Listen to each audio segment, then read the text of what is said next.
Good afternoon everyone. ఈరోజు ఫిబ్రవరి 1, 2025 Nirmala Sitharaman budget ప్రవేశపెట్టింది. So బడ్జెట్లో ట్యాక్స్ రిఫార్మ్స్ మేజర్గా తీసుకొచ్చింది, ఎంప్లాయీస్కి ఎక్కువ బెనిఫిట్స్ ఇచ్చింది. దాంతోపాటు బేసిక్స్ కస్టమ్ డ్యూటీ అంటారు. ఒక కంట్రీ నుంచి వేరే కంట్రీకి, సో ఇండియాలో ఉన్న వాళ్ళు వేరే కంట్రీ నుంచి ఏదైనా ప్రొడక్ట్స్ ఇంపోర్ట్ చేసుకుంటుంటే మనం కస్టమ్స్ డ్యూటీ పే చేయాలి. సో దాంట్లో దాన్ని బేసిక్స్ కస్టమ్ డ్యూటీ అంటారు. ఆ బేసిక్ కస్టమ్ డ్యూటీలో వాళ్ళు బాగా చేంజెస్ చేశారు.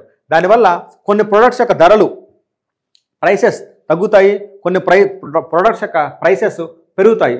మన ఆ ప్రొడక్ట్స్ ఏంటి అనేవి ఇన్ డీటెయిల్గా చూద్దాము.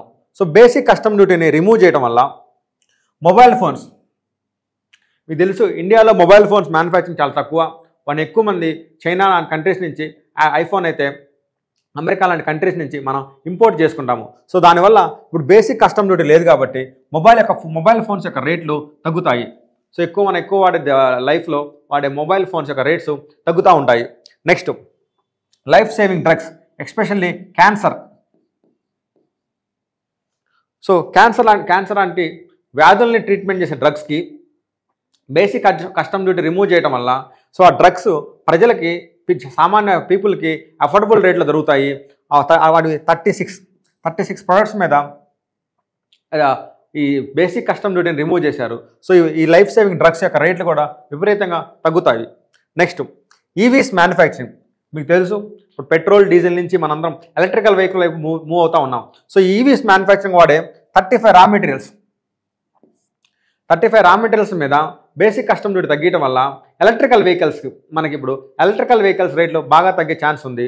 మనకి అఫోర్డబుల్ రేట్లో ఎలక్ట్రికల్ వెహికల్స్ వస్తాయి. సో మీరు తక్కువ ఖర్చుతో ఒక దగ్గర నుంచి ఇంకో దగ్గరికి ప్రయాణం చేయడం ఈజీ అవుతూ ఉండిద్ది.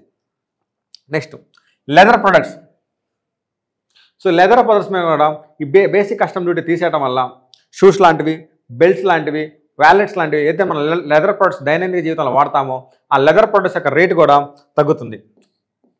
మన డైలీ లైఫ్లో వాడే లెదర్ ప్రొడక్ట్స్ యొక్క రేటు కూడా తగ్గుతుంది. Next lithium battery scrap. So companies ఏదైతే లిథియం బ్యాటరీస్ ఉన్నాయో వాటిని స్క్రాప్లో సేల్ చేస్తారో అలాంటి వాటి మీద కూడా ఇది లేకపోవడం వల్ల వాటి యొక్క రేట్స్ కూడా అఫోర్డబుల్ ప్రైస్లో వచ్చేస్తుంది. Next LEDs. ఆటోమేటిక్గా ఏదైతే లిథియం వాడి తయారు చేసే ఎల్ఈడీస్ కానీ, ఈ ఎలక్ట్రికల్ వెహికల్స్ వాడే మెటీరియల్ మీద ప్రైస్ తగ్గుతున్న వల్ల ఎల్ఈడీస్ యొక్క రేట్లు కూడా మనకి ఈజీగా తగ్గిపోతూ ఉంటుంది. జింక్. సో జింక్ ప్రొడక్ట్స్ మీద కూడా వాళ్ళు బేసిక్ కస్టమ్ డ్యూటీ రిమూవ్ చేశారు. సో ఆటోమేటిక్గా జింక్స్ ప్రొడక్ట్స్, ఏదైతే జింక్ వాడు ఏ ప్రొడక్ట్స్ తయారవుతాయో ఆ ప్రొడక్ట్స్ మీద ఈ డ్యూటీ లేదు కాబట్టి వాటి యొక్క ప్రైసెస్ తగ్గే ఛాన్స్ చాలా ఎక్కువగా ఉంది. Next minerals. సో మన తెలుగులో ఖనిజాలు అంటారు. సో 12 టైప్స్ ఆఫ్ మినరల్స్ని గవర్నమెంట్ని నోటిఫై చేసింది, వాటి మీద డ్యూటీ లేకుండా చేసింది. సో ఆ మినరల్స్ ద్వారా వచ్చే అవుట్పుట్ ప్రొడక్ట్స్ యొక్క ప్రైసెస్ కూడా బాగా ఈ బడ్జెట్ వల్ల తగ్గిపోతాయి. Next fish paste. సో సముద్రాల ఫిష్లు మనం ఎక్స్పోర్ట్ చేస్తూ ఉంటాము, కొన్ని వాటికి సంబంధించిన పేస్ట్ మనం ఇంపోర్ట్ చేసుకుంటూ ఉంటాము. ఆ యొక్క డ్యూటీ అంతకుముందు 30% ఉండేది, దాన్ని ఒక్కసారిగా 30 నుంచి 5కి తగ్గించేశారు. So that is a drastic change. So సముద్రం మీద ఆధారపడ్డ ఫిష్ ప్రొడక్ట్స్ రిలేటెడ్గా బిజినెస్ చేసే వాళ్ళందరికీ ఒకసారి ఆ డ్యూటీ 30% నుంచి 5% తగ్గింది కాబట్టి ఫిష్ పేస్ట్ యొక్క రేటు కూడా విపరీతంగా తగ్గుతుంది. సో ఇవన్నీ ఈసారి చూస్తే బడ్జెట్లో ధరలు తగ్గేవి చాలా ఎక్కువ ఉన్నాయి, ధరలు పెరిగేవి చాలా తక్కువ ఉన్నాయి. సో ధరలు తక్కువ అవుతాయి కాబట్టి జనాలు ఎక్కువగా ఈ ప్రొడక్ట్స్ కొనే అవకాశం ఉంది. ఈ ఇండస్ట్రీ షేర్లు కూడా ఎక్కువ పెరుగుతాయి మనకి. నెక్స్ట్ ధరలు పెరిగేవి ఇంటరాక్టివ్ ఫ్లాట్ ప్యానల్. సో ఒక మనిషికి వాడే ఇంటరాక్టివ్ ప్యానల్ ఏది ఉందో దాని యొక్క రేటు ఈ బడ్జెట్లో దీనివల్ల పెరుగుద్ది. నెక్స్ట్ నెట్టెడ్ ఫ్యాబ్రిక్స్ యొక్క ప్రొడక్ట్ యొక్క ప్రైస్లు కూడా ఈ budget because of the duties వల్ల ఈ రేట్లు పెరిగే అవకాశం ఉంది. సో ఇవి ధరలు తగ్గే ప్రొడక్ట్స్, ఇవి ధరలు పెరిగే ప్రొడక్ట్స్.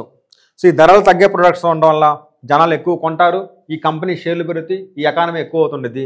ఈ ధరలు పెరగటం వల్ల ప్రొడక్ట్స్ ఎనిమిది కొంటాం, ఎక్కువ ఇంట్రెస్ట్ చూపారు. సో ఈ కంపెనీస్ యొక్క సేల్స్ తగ్గే అవకాశం ఉంది, వాటి షేర్లు వాల్యూ తగ్గే అవకాశం ఉంది. సో ఇవి ధరలు తగ్గేవి, అవి ధరలు పెరిగేవి. Thank you.